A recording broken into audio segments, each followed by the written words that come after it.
This security token battery has worn out. This model has already been replaced by another new model. When the battery has worn out, we normally request them to send in a new one, a new security token. But today I'm going to open up and see what it looks like inside. I'm going to put in a new battery to see if it does work again.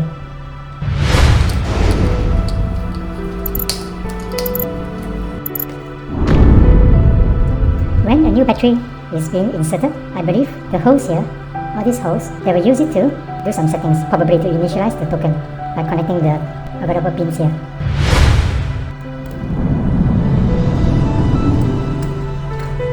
This is how it looks like. Now I'm going to put in a new battery. 2032. 2032. Oh wow. If it works, you don't need to send a request for them to bring you another new security token. I need to connect this. It's quite sensitive. That's why I say this is used for initializations, because when I touch it, there is some settings going on. This security token has a settings here. It's made especially for your account and not any other people.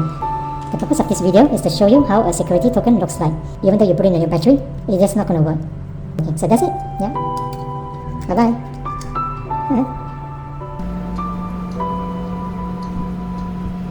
要关注我的视频，点击 subscribe